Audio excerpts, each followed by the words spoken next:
Hi, my name is Adrian, back again with another very exciting tutorial for FootageCrate.com. Today I'm going to be showing you how to make this awesome superhero landing and flying and jumping effect. You might have seen something like this in the Man of Steel or in Hancock. Whatever you want to call it, one thing is for certain. This is going to be a truly groundbreaking tutorial.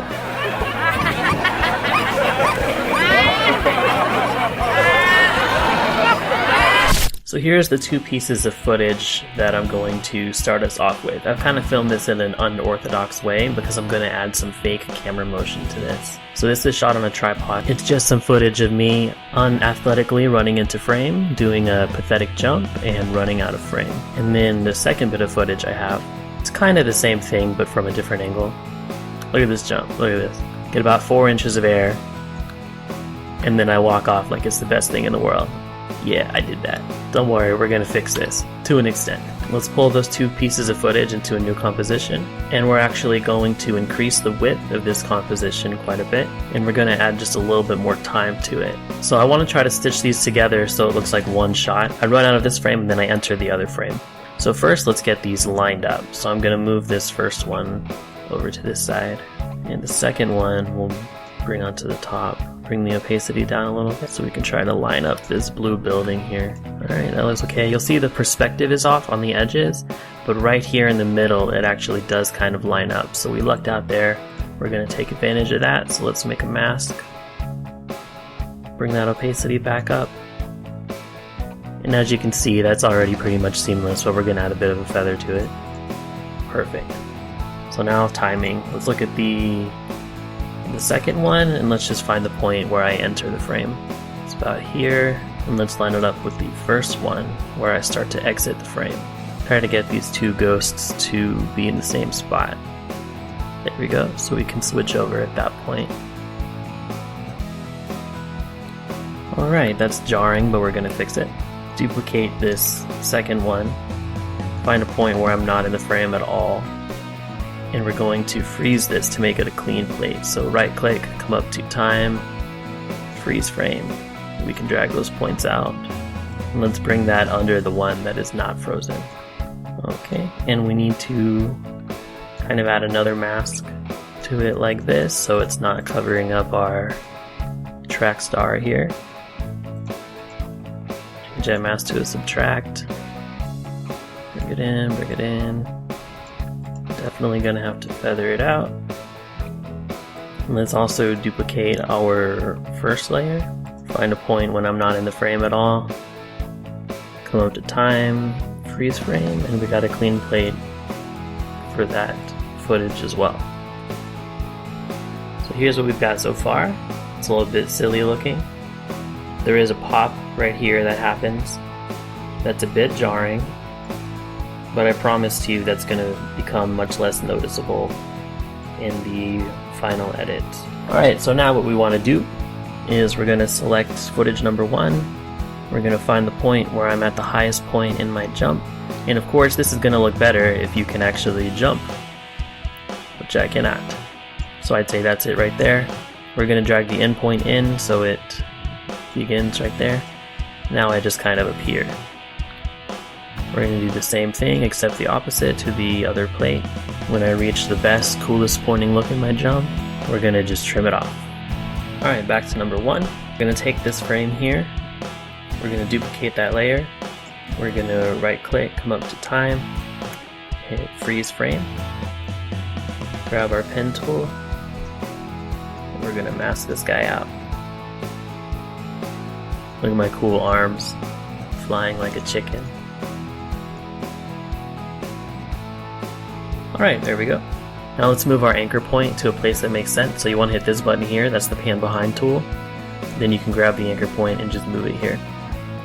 Now we're going to set ourselves a keyframe for the position, move back a few frames, and just move them up and out of frame. And now you can see this is going to create this line with these dots on it that represents frames. That's our motion path, right? So make sure the motion path kind of matches the angle that my body is pointing, like that. And let's see what that looks like in context. That looks alright. The speed's okay. So we can hit this button here to turn on the motion blur for that layer, and this one here to turn on for the comp. See what that looks like.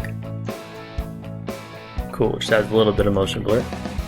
And now if you think you're looking too stiff, like it's very obvious that this is just a cutout, you can use this tool here, the one that looks like a push pin. That's the puppet pin tool. And you can add yourself a couple of puppet pins on your body like that, and then move back in time and just straighten them out. So now it's gonna look like I'm kind of bracing for landing a little bit, I suppose. I mean, it doesn't make much of a difference, but it is there. Cool, now we gotta do the same thing for the other side. We've already decided this is the frame we're working with. So let's duplicate that, rename that layer, right click it, come up to time, hit freeze frame, drag it out, drag it in, grab the pan behind tool, find our anchor point, move it to over the body. Let's mask it out. Cool, set a keyframe for position, move forward a bit, and animate it off screen. Alright, that's about good enough. Now let's start adding in our sweet stock footage. I've got these ground cracks that I downloaded from footagecrate.com. Let's drag those in, bring them under our cutout, move them where they belong, size them up because they're a bit large. I'm going to rotate these a little bit because our ground's kind of at an angle there. Alright, good.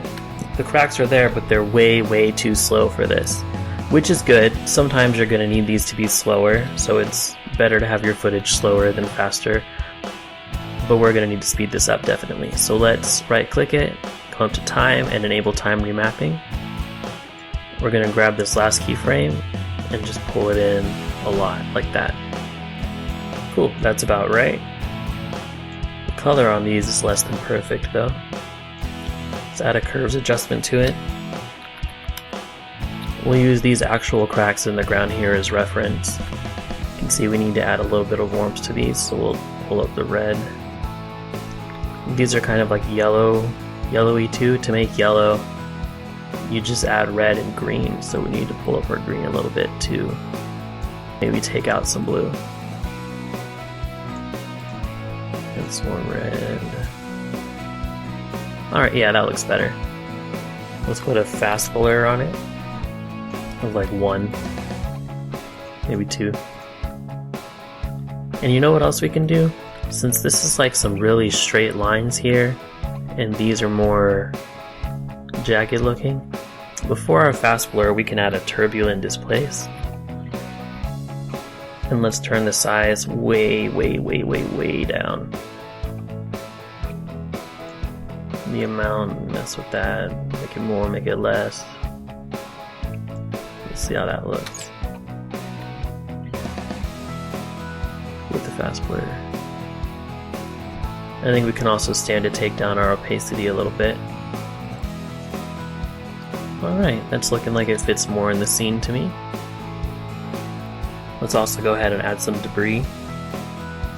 So we're going to do that with this concrete debris clip also from Footage Crate. Check that out, that is nice. I really like this piece right here. That kind of tumbles towards the camera and spins around. That is great. And these have a little bit of a shadow already built into them, which is going to be super useful. So let's pull those in. Move it to where we need. I might scale that up a little bit actually. I don't think I really want to mess with the timing on this one. I think that looks fine. But we can adjust the colors a little bit. So let's add another curves. Let's pull up our red channel just a bit. And our green. So just a subtle difference, but it works. And there we go, let's add some dust. My next bit of footage, is this shockwave number 1. Nice. Get in. Move it over to where we need it. I think the size is already pretty much good. Maybe I'll stretch it out a little this way. It's a bit too slow, so let's right click it, come up to time, hit enable time remapping, bring that keyframe in a bit. Not as much as on the cracks though. I'll really scale this up, make this look epic. Alright, but we definitely need to alter that color.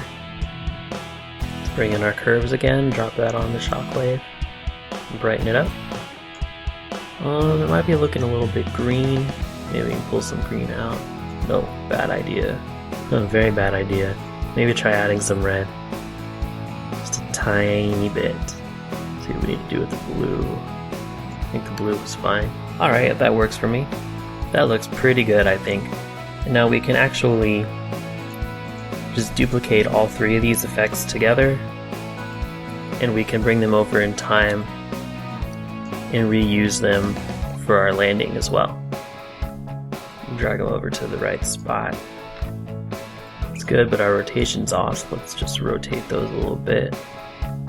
Alright, that looks awesome. Now you might be thinking we've gotten ourselves into some trouble now, because now we have to rotoscope, which is just the worst job you can possibly have. Well,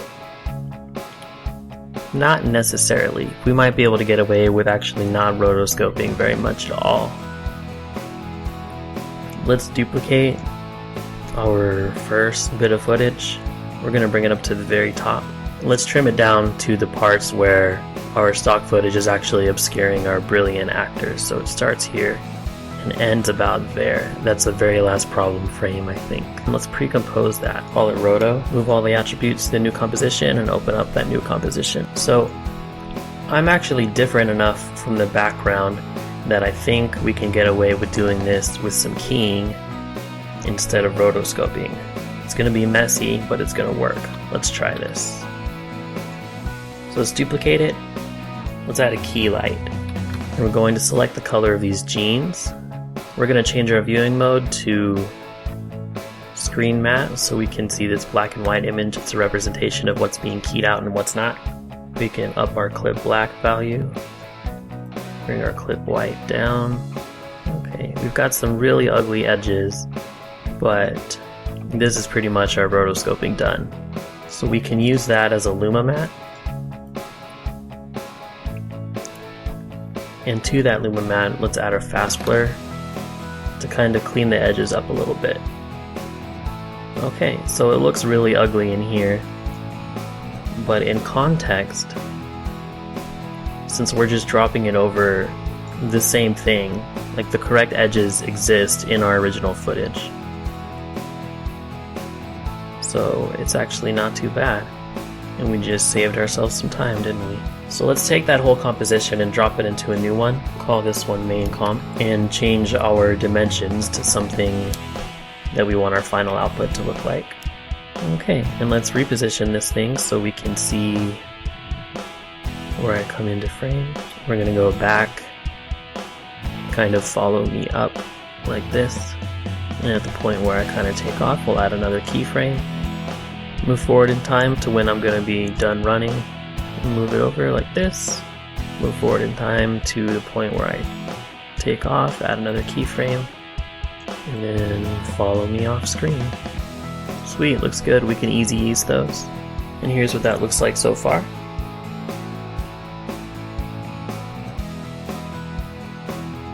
So right now we have our camera motion kind of following our subject exactly. But a cool little trick would be to grab all of these keyframes and just offset them. So now what we have is the action is motivating our camera move instead of our camera move just following it exactly. So this is a little bit more natural, a little bit like how it would happen in real life. So let's just pre-compose that. And I'm actually going to enable the time remapping on this as well. And I'm just going to speed the whole thing up. Since I'm actually not a superhero, I don't run very fast, I don't jump very quickly, we're just going to add a little bit more speed to this. We're going to do as much as we can get away with, but not so much that it looks too obvious that we've sped it up. So let's see how this looks.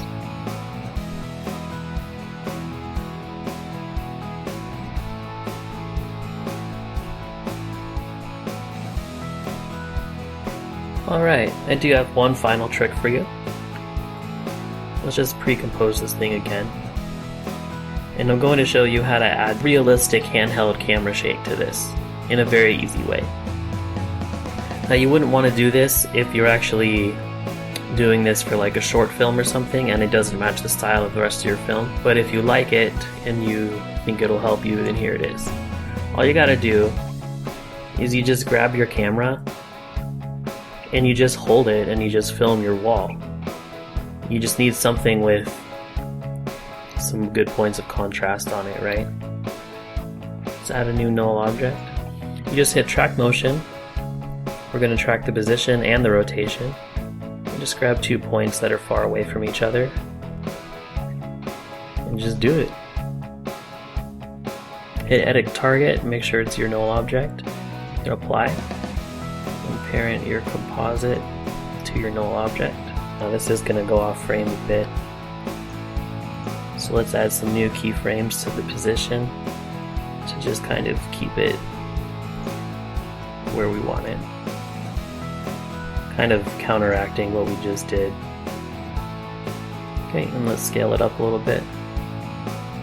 And you can add an effect called motion tile to it. So like mirror edges and turn up the output width and height. Now let's see what this looks like. Right, I mean if you wanted this to look like some found footage or something, there you go.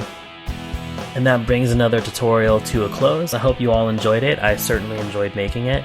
If you're not already there, make sure you swing by the site, that's footagecrate.com, to download all this sweet footage. Everything that I used in the example in this tutorial is free, so make sure you go check it out. Anyway, I'll make sure to see you guys next time. Peace!